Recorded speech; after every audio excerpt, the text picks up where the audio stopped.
From the OGS studios in Miami, Florida, it's the Obsolete Gamer Show. Comstar, as we were talking about the communications that go between, and one of the things that happened in the first Succession War is the communication capability started to be destroyed as part of the battles, and all of a sudden, like people realized, oh wow, we have to be able to talk to these planets, and so they all agreed to give all of the communication technology to one neutral any bit of information in the universe flows through them, that there's like, we could be taking advantage of that. They're basically evil AT&T mixed with the NSA. I love your description of evil AT&T combined with the NSA, which is really saying evil, evil, evil 3 times in a row, isn't it? And now, here are your hosts, J.A. LaRock and Ignacio.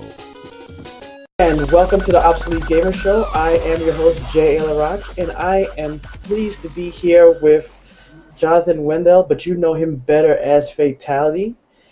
Thank you for coming on. It's great to see you here on the video stream, and I have to say that I am extremely jealous of that background because I've been to Vegas and just see that again, you know, especially in this high definition. It makes me wish I was there, you know. But I want to say thank you for coming on the show. No problem, man. Yeah, I love the view here. I mean, it's definitely an eye catcher when I'm streaming. You can obviously see kind of the strip there. Oh, man, that's nice. You have Aria over here in the pool. You can see like right into the pool, and then over here is Monte Carlo and New York. And then if you go on the patio right here, where I can sit down and chill and relax, you can see all the way up and down the strip, like Bellagio. You can see all the way down Trump Towers to Mandalay Bay. You can see the whole thing, so it's pretty cool. Very, very nice. And we have the co-host of Alt F4 with us. We have Joshua Shinhayabusa. What's up, man? Yo, what's up? What's up? How's it going? Going pretty good. So we're talking about not just as far as professional gaming, but the business of gaming, and as far as, you know, overall, because when you get into gaming and you're going to make a professional, you know, endeavor out of it, you know, there's all types of aspects of it, you know, whether you're promoting, you're doing your advertising, your social media, things like that. And I know, Fatal, last time we talked about like a lot of the brands that you were doing, the competitions that you've done in the past. And, you know, of course, with Twitch TV, that's one of the big things that's been, you know, going around lately. Everyone's having a Twitch channel. And, you know, before we came on, you were telling us about your Twitch channel. And I just, you know, if you could just tell us a little bit about that, like, you know, starting a Twitch channel and diving into that, especially with how popular it is. You know, what does it take to put together a channel that stands out and, you know, gets the people to want to watch? Well, I mean, you know, so Twitch channels, I mean, you know, I've kind of started from the grassroots of, like, basically, you know, I already have kind of a, you know, I have a following on Facebook, obviously. I have a following on Twitter and so forth. I'm building up and so forth. But, you know, basically taking those viewers and kind of like shooting like, hey, guys, I'm streaming on Twitch TV. Now, the thing about streaming on Twitch TV is that you got to have, like, you know, you got to have the XSplit or the OBS software to stream it. You got to have a webcam. They want to make sure they verify that you're the person that's actually doing the job, so they want to see you, interact with you. You have to also, the biggest thing I had to is I had to build almost basically a new computer to stream. One solution is to do a dual PC stream, but there's so many things of audio and so forth. A lot of people aren't going to have the equipment to do all this stuff. So building a very powerful computer and overclocking it has become important again. For me, playing Battlefield 4 and streaming Battlefield 4 in 1080p and 60 FPS for the streamers to see it in really high quality, you know, I had to build a special computer just to stream really high quality and resolution for people to enjoy the stream. And then you have your overlays. You're trying to get other gamers to retweet and promote you. You have to have connections at Twitch to even get on the front page. So my relationships are pretty good there to, you know, at least have my name go up on the front page every so often, and then click, oh, hey, Fatal1ty's streaming, let's go watch him stream.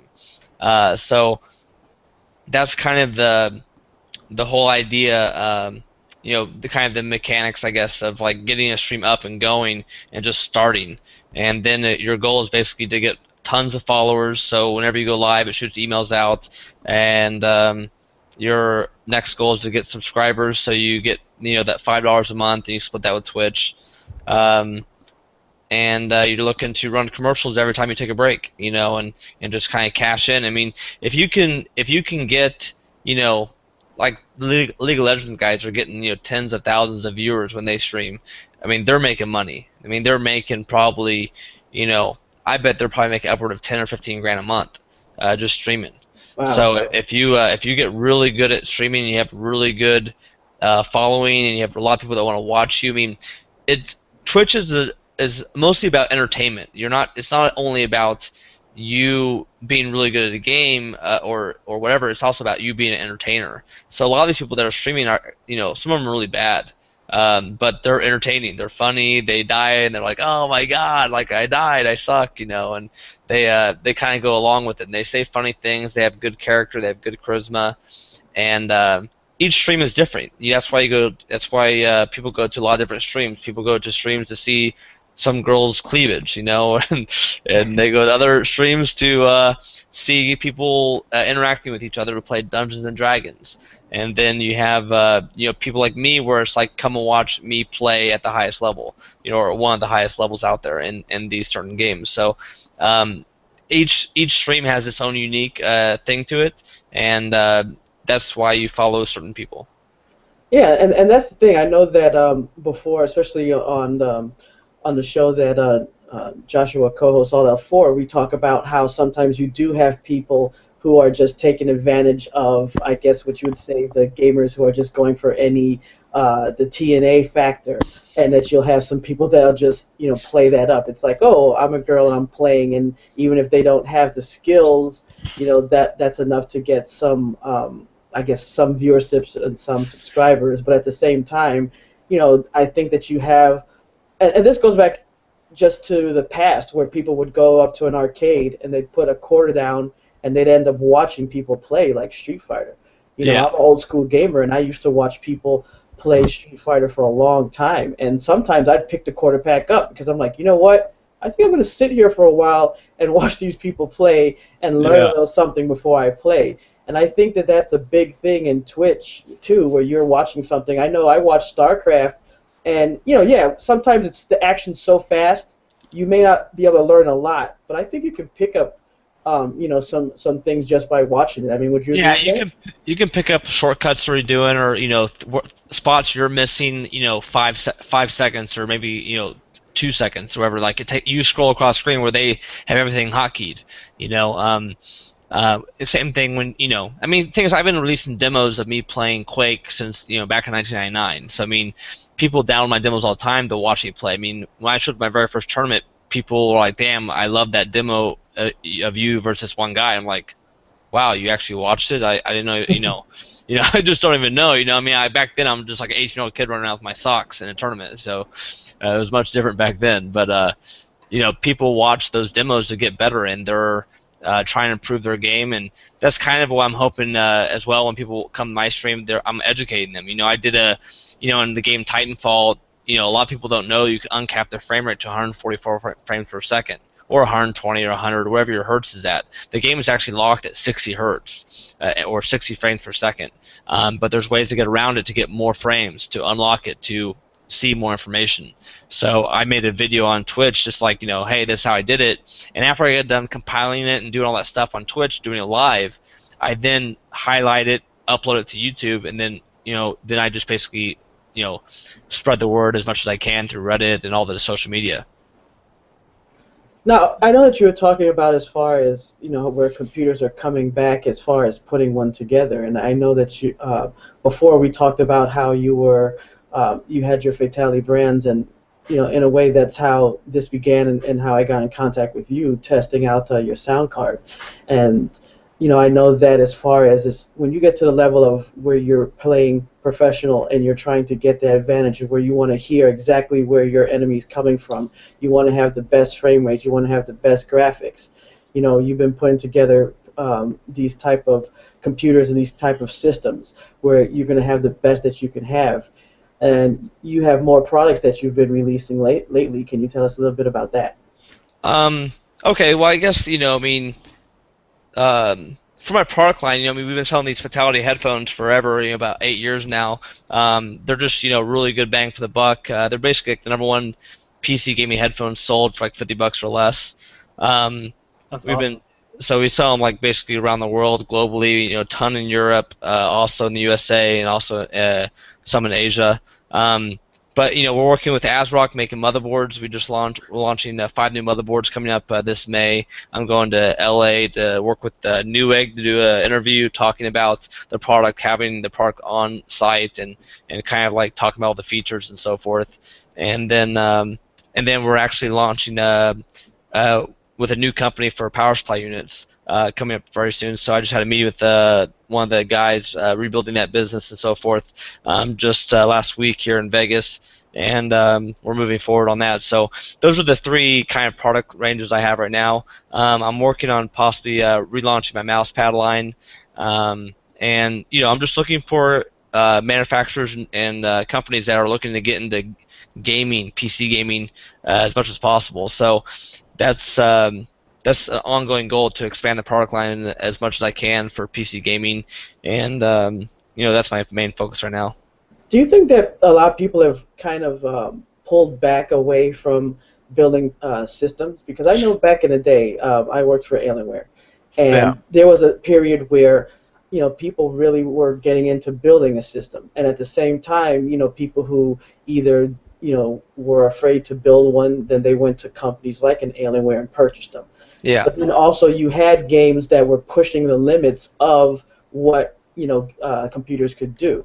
Nowadays it's like they're more stretching it out, and I think that when you saw a difference between like EverQuest 2, where it was like, wow, if you couldn't even play it when you cranked it out to max, where World of Warcraft was like, you know what, we're going to make it where lower end systems can play it, and then a lot of games followed suit. Yes, you had the high end games where you could play it with the high end systems, but then you could still play any other game with the low end systems. Do you still think that there's that big market for people who are saying, you know what, I want to build my own computer with my own hands with the best products possible? Well, I think there's definitely there's a decline in general on PC PC use, I guess you could say. 'Cause, I mean, obviously the tablets are taking over the world and so forth, the more casual play games and so forth. But the thing is, a person that is a PC gamer and knows PC gaming, he's never really going to leave it. He just knows the power of it. He knows how much immersed you are in the game. He knows the graphics. He knows the controls.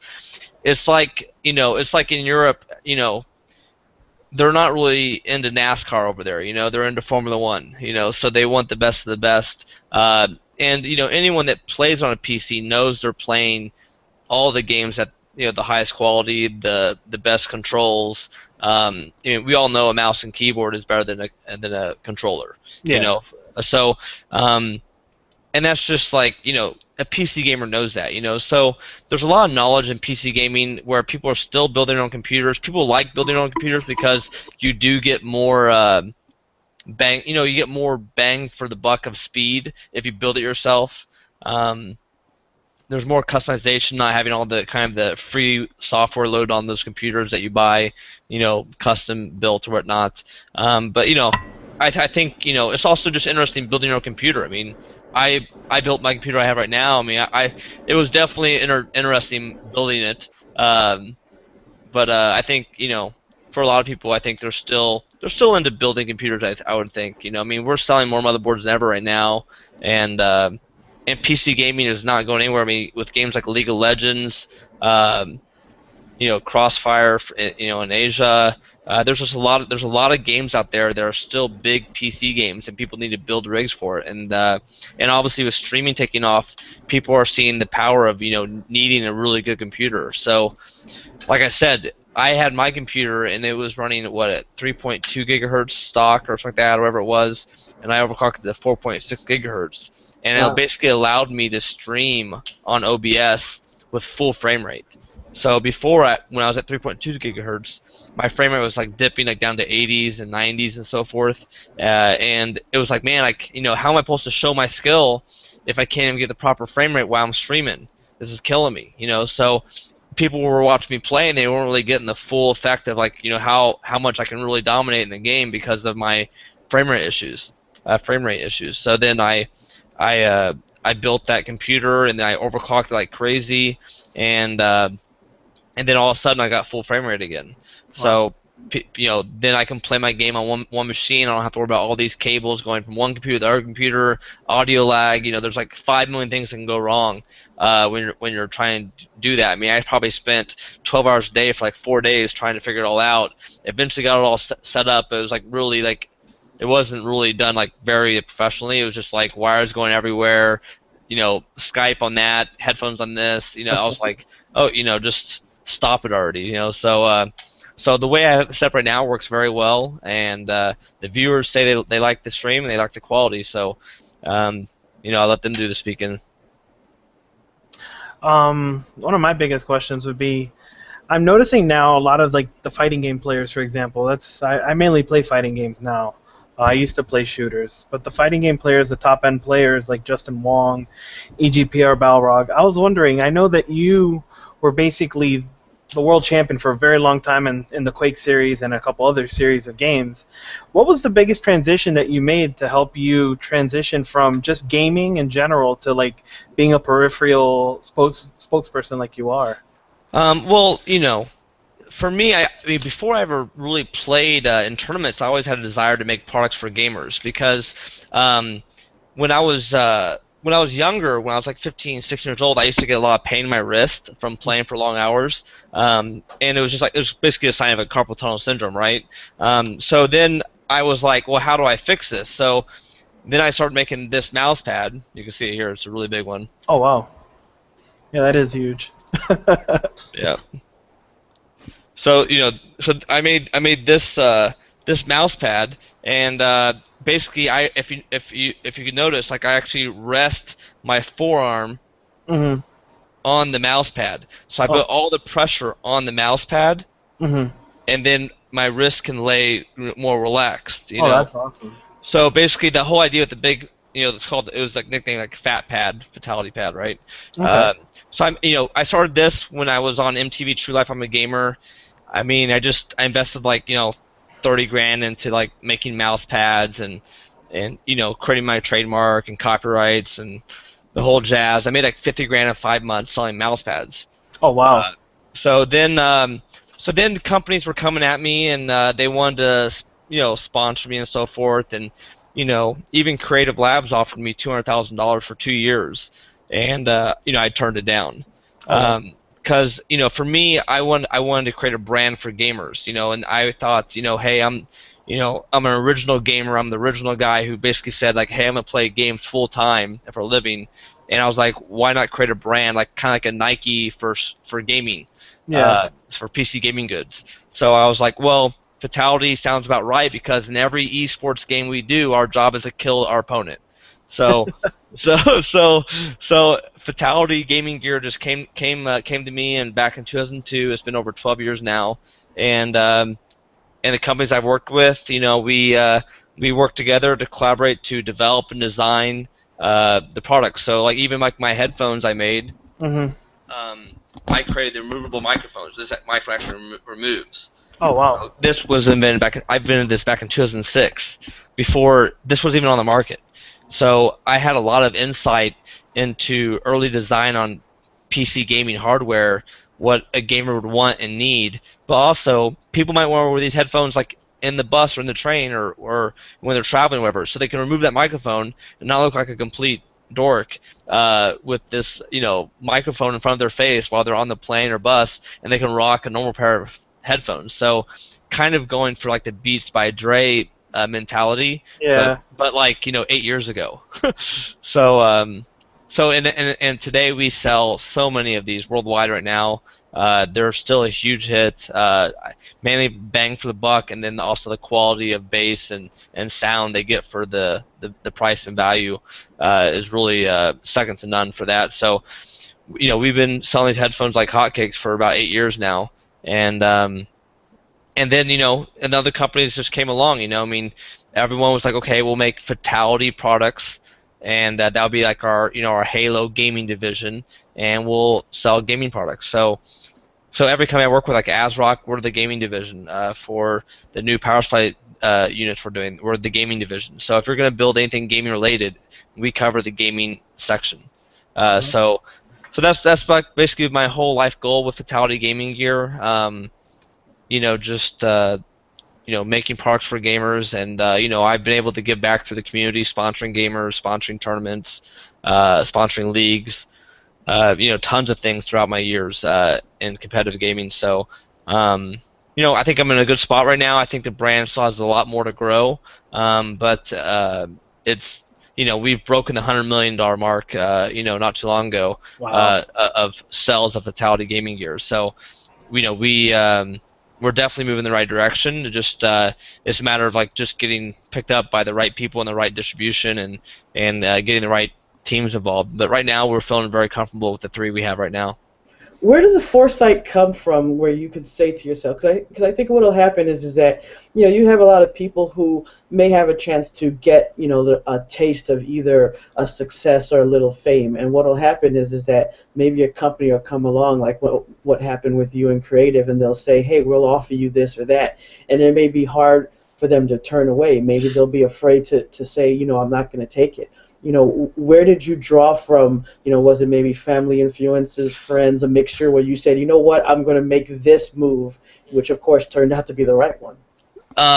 Yeah, it was a big deal because that was the biggest deal I've ever been offered in my esports career, and but the thing is, I was taking off. I was definitely on the upswing. I could see the brand having a lot of power in the gaming community. So I saw a huge opportunity there for me to get VC money and run it with people that had money that would want to get into esports or into PC gaming goods. I just I had a really good feeling. I already sold so many mouse pads. Like I was like, all I need to do is find a bigger and better product. I can make even more. So I was die hard about the business and brand back in 2002, 2003. And then 2004, 2005 came around. I was still blowing up, and still I was getting the front page of Business Week. I got front page of, I got 60 Minutes. I got MTV. I got just around the globe.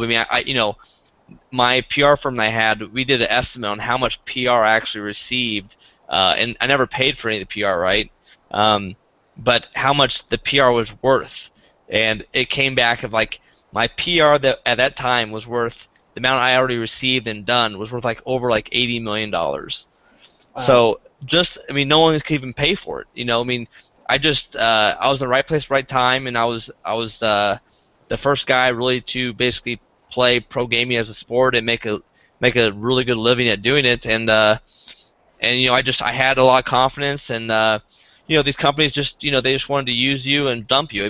The problem was, maybe a year or two before Creative came at me with that deal, I got offered $250,000 with another company, and I did that deal and I never got paid.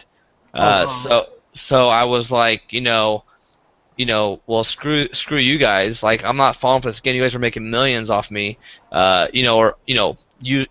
not saying exactly, but the amount of PR and exposure I'm getting them is worth millions.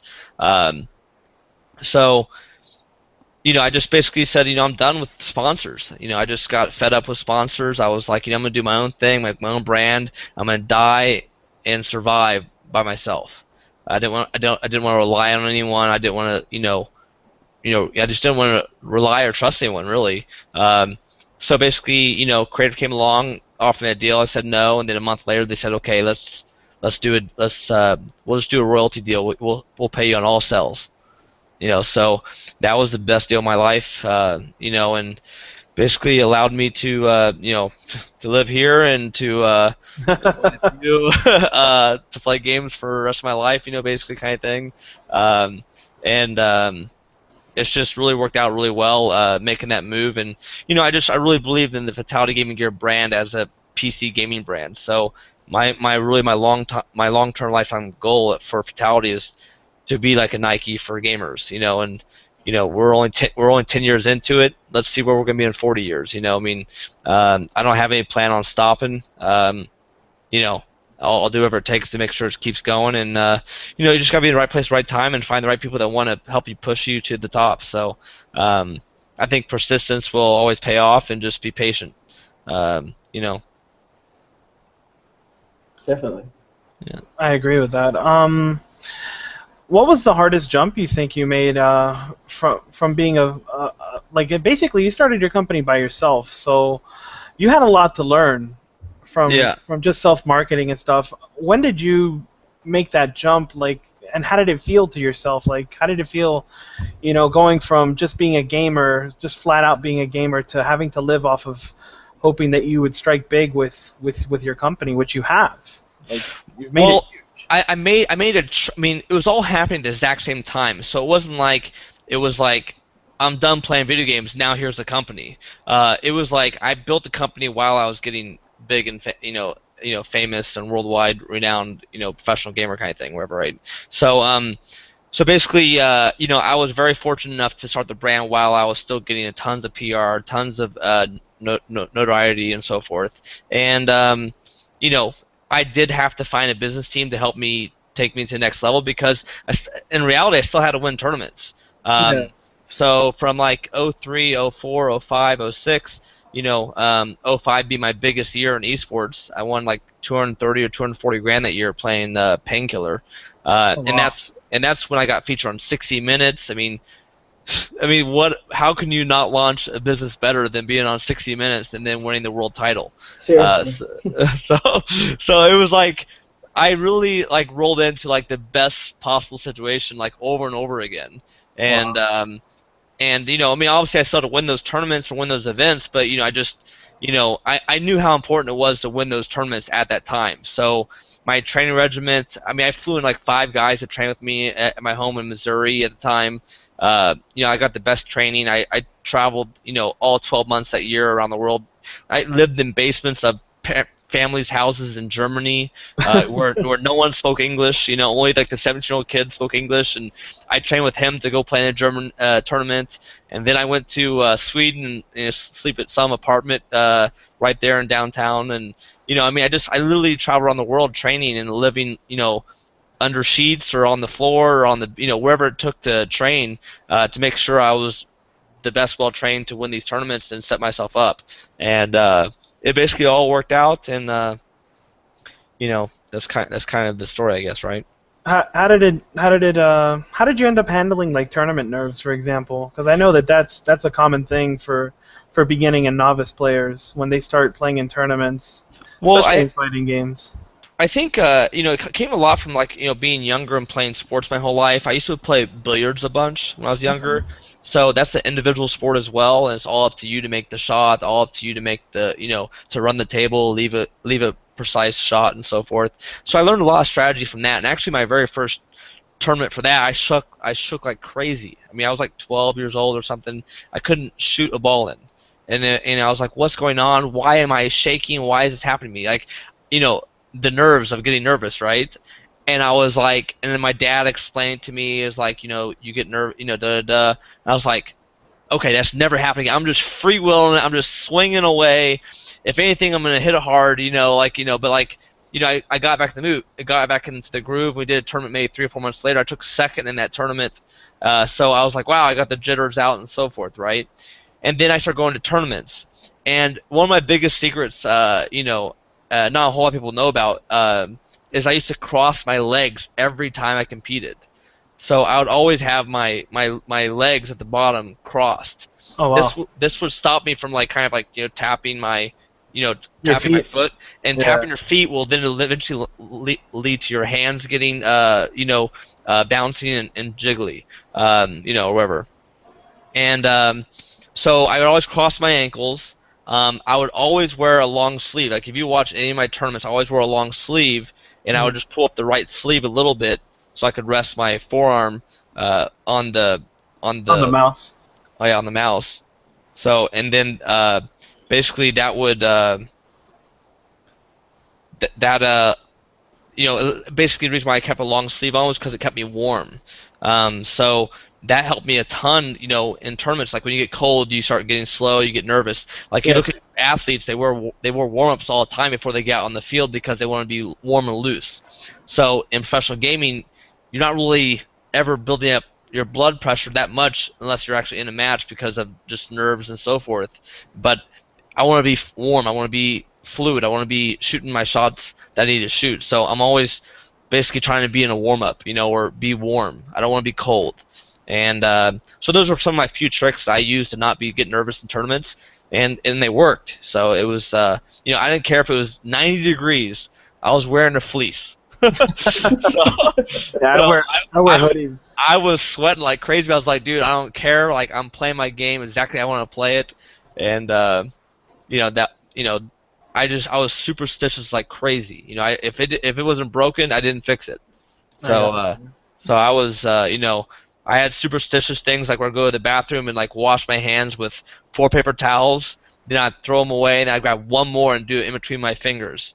So I was like I was extremely superstitious. Like just like sports athletes. I mean, there's all types of things just like they do. Like before Super Bowls or NBA championships, same thing. Yeah, so it's you get in that mindset, and if I ever lost a tournament, the biggest thing is always learning something from it, but then also for me it was like throwing away whatever revolved around that tournament.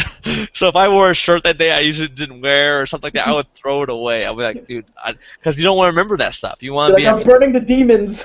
yeah, like you just want to get it out of your system. So I was very unique in all those ways. I was wondering, as far as when you were talking about like making that jump, and then also like you're also growing. Like, so when you start off, you have to practice. You have to make the move to tournaments. You have to know how to make the right decisions, and that is you're building the business. Because obviously, there's people who had skill, but then they didn't go that route. Maybe they decided, hey, you know what? Now I'm going to go off and do other things. And you said, you know what? I'm going to build this brand. I'm going to make this, my path. Along the way, I'm sure there must have been people who either said that they wanted to go with you on this journey, or people that you said, hey, come with me. And I've just seen that people, whether it's they're trying to make movies, write books, do comics, there's always people who say they want to come, and then there's people that you want to bring with you, and then they fall to the wayside. Did you have that experience too, where you wanted to bring people, and either they couldn't keep up or they fell to the side, or people wanted to jump on with you, and you're like, I'm sorry, but this is a journey you can't take with me? Did you have experiences like that? Well, I mean, I was able to sponsor a lot of gamers and so forth, but, and they definitely hopped on and so forth, but then, the thing is the game's changed, so it's always evolving. You can't really have a guy hop on and then be a part of it forever because esports is always changing. So, it's really hard to have that. And then also, they have their own ego. They want to be the star. They want to be the brand. So, there's definitely a big competition there. And it's very hard to balance that and to explain that all the time. Some gamers did get it, though. I mean, I had, Zen and, some other gamers that were totally 100% behind it. And they supported me 1,000%. And I wished I could have kept them going with me, but just things don't work out, and they go the wayside. They're still my friends and so forth. They don't keep up with the esports thing, and they're just in reality is just to make money in esports you have to be at the top tier. I mean, that's the only way about it. Yeah. It's not like the NFL where like if you get signed as a backup you're still making $500,000 a year. So exactly. Did you have doubters, like people? Because I know that especially in if you're trying to do something, especially if it seems like something that is that can be risky, even if it's like, let's say, you go to Hollywood and you say you want to be an actor. Yeah. And people say, oh, you need to grow up, you need to change that. Yeah. I mean, obviously you had success and it was very good success. So maybe it was less on your end because they could see that success. But did you have people say, you know what, you had your fun, go do something else? Did you have those detractors? For sure. I mean, everything from my old manager at my job at the golf course where I was a waiter when I was 16, 17, 18 years old, to even other pro gamers. Machiavelli, guy I played my very first final against in the USA at the CPL event down there in Dallas where I won 40 grand. I saw a forum post of him talking about how it was me working at McDonald's in 5 years. So, wow. Wow. So there was a lot of I used a lot of that hate and a lot of that as fuel. It inspired me to do more and to be better. I mean, and I was being the Johnny Appleseed running around the the world, spreading the love of esports is what I did. So I knew everyone heard or knew the name Fatality, and I was like, how do I take advantage of this? And that was the idea was create my own brand, create my own product line, and sponsor myself. I mean, don't rely on these other companies that are wanting to use you for a year or two and then dump you to the wayside. I wasn't in it for that, and you know I really love esports and I loved competing. I would compete today still if we had serious salaries guaranteed like we do in professional sports for sure. But they're not paying those wages, so I play my Twitch, I play my games, I entertain people through showing my skill sets. But if a game comes around, they're offering like maybe 10 million for first place prize. Okay, maybe I go back into it super hardcore, and obviously if it's a first person shooter, I'm there. So. I was gonna actually ask that next question if you would come back and start playing competitively. Yeah, I mean, it just I'm not going to do it to hustle to win 10,000 or 30,000 a year. It just makes no sense. And then, it wouldn't if I lose all it does is hurt the brand. So True. the brand's in a great position right now. And people know the brand sometimes even before they know me. So that's not a bad thing. That's actually It's it really means the good. brand's working. So. So it's pretty cool. I have a lot of funny stories about the brand. People know the brand. They don't know me. They know me. They don't know the brand. People have my headphones. They don't even know they're wearing them on their head, and they're like, "Oh, I'm wearing your headphones." And so it's there's tons of stories going back and forth, and they're all pretty hysterical. Now, as far as on the Twitch channel, so for people that want tune in, it's Twitch TV/Vitality, is correct? Yeah. So what kind of games would they be watching when they tune in? Well, they're gonna be, always gonna be playing first-person shooters to some extent, but I do dive into other games like MOBA games, like the Heroes of the Storm right now. I hop into a lot of different games. I mean, I guess my games I've been streaming is Counter-Strike Go, Battlefield 4, more recently Titanfall, and then Heroes of the Storm. Basically, I'm playing any esports game out there. So if it involves competition and esports, that's the games I'm playing. And I play 'em for fun and to enjoy the game as well. I'm not always like trying to take it super serious, but believe me, deep down inside, my goal is to win at all times. So sometimes I get a little angry with my teammates, and I start calling them out, and other times I give them a hard time, just being just a little smack talk every once in a while to get under their skin just a hair. So I have a good time with it. It's a lot of fun for me. I just really love competing and playing, and I would love to play other games. Like I said, in the future professionally. It matters if the money's right and so forth. I don't want like I devoted so much of my life, or 8 years, 9 years of my life to esports and competitive gaming, like being a competitor and like winning tournaments worldwide, that it takes so much out of you. I mean,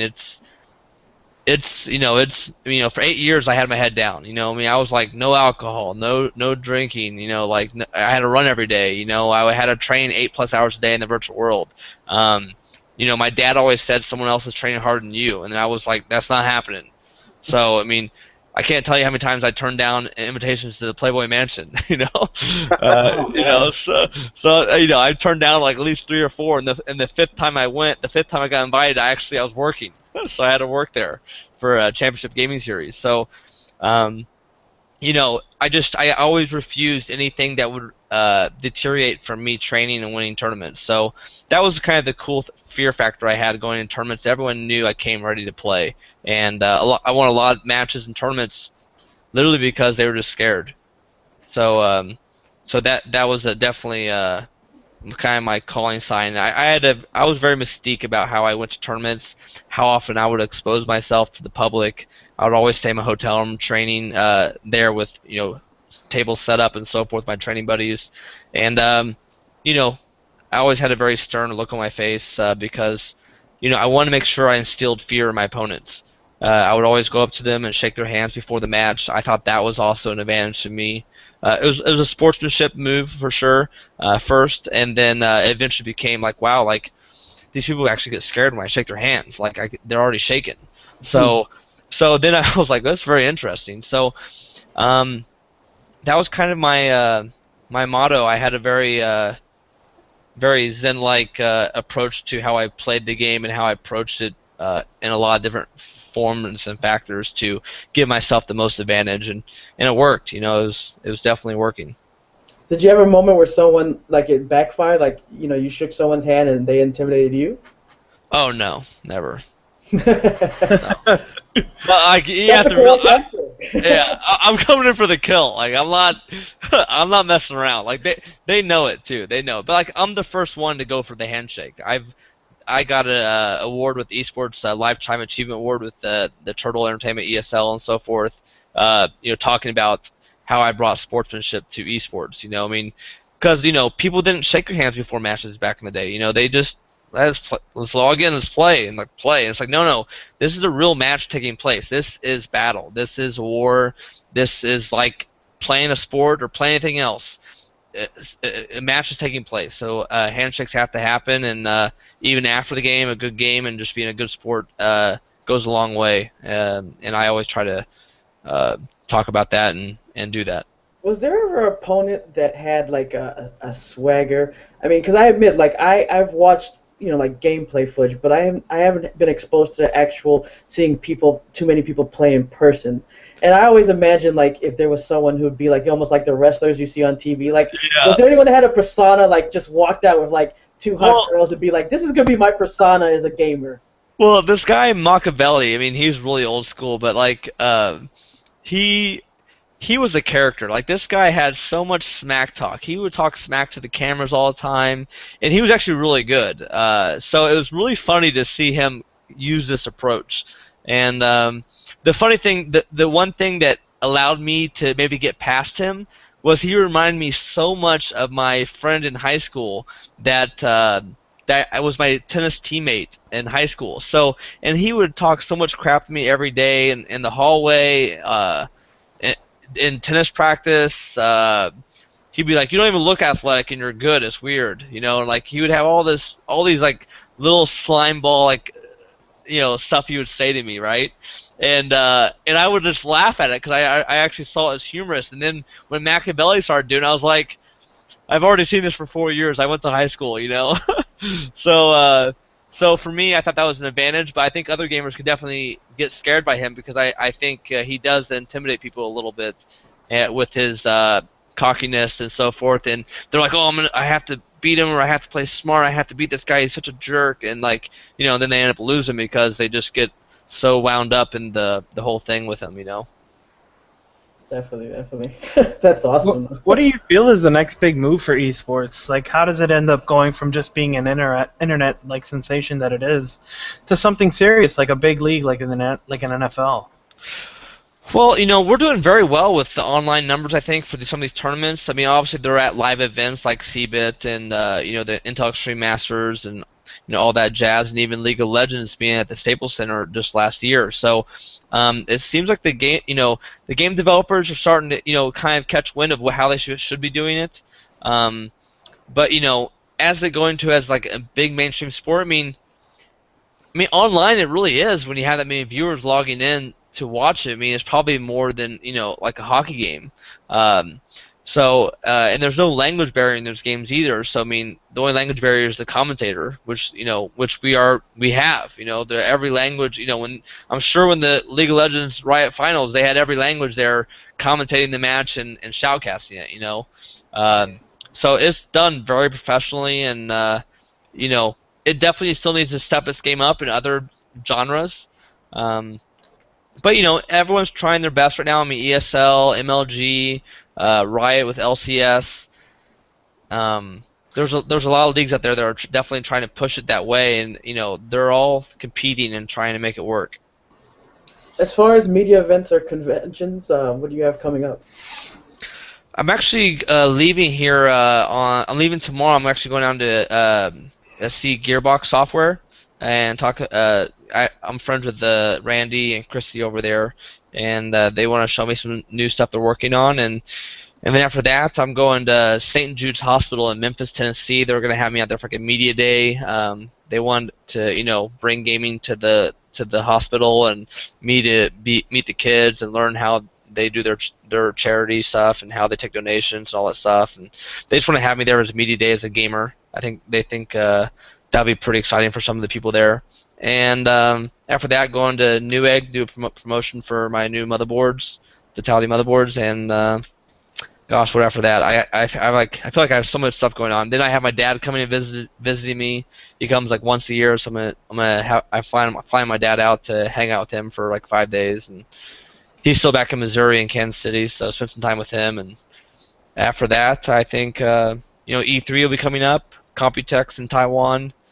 There's a lot of other events coming up, so this is kind of like, I would say always the first 6 months of every year is like my busiest time, and then you have QuakeCon coming up in July, so there's just a lot of things. I'll definitely be running my Fatal1ty pre-QuakeCon tournament again, where I put some money together and some prize packages together, and do like the weekend before QuakeCon, we do like a simulation of the tournament that's going to happen in a following week, so it allows us to kind of pump it up a little bit, and Quake is where I came from, so I always like giving back to that community. That's After cool. then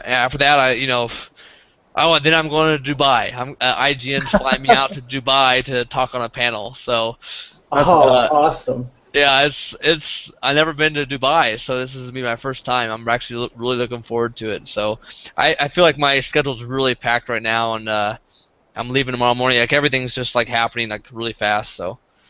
Hey, that's cool. Dubai looks kind of like the backdrop that you have behind you. Yeah, from what I saw, they have like even taller buildings and crazier stuff out there. So I'm really looking forward to checking that out. I mean, Dubai is insane. I think I'm gonna stay for like maybe a week or like 5 more days just to take it all in. Well, that's cool. A bunch of us are going to be out at A3, so maybe we'll see you out there. No, that'd be awesome. I'll definitely be there. All right. Well, I want to thank you for coming on the show again. I mean, it was great being able to see you and talk to you again and hear about all the things that was going on. And we definitely would like to have you back whenever you have some time to talk about what's been happening and also about, especially maybe around when you were doing the pre-Quake tournament. It'd be cool to hear about that and how that went. Yeah, that'd be awesome. That'd be great. All right. So, guys, I just want everyone to know that this show will be up on our YouTube page, and you'll be able to see it there as well as an article. And on the article, I'll have links to Fatal1ty's website as well as his Twitch page, and you'll be able to find all the information there. And for people who may not be able to watch the episode, we're also going to be transferring this so that you can listen to it in podcast format on our Stitcher Radio and in iTunes. So I just want to thank everybody for listening or watching or both. And Joshua, also thank you for coming on and talking and co-hosting on the show. Oh, it was a pleasure. It's definitely a pleasure. You get to hang out with Fatal1ty anytime. For sure. Thanks, man. So we're going to be back with another episode of the Obsolete Gamer Show very, very soon. But until then, remember our motto, never stop gaming. We'll see you guys soon.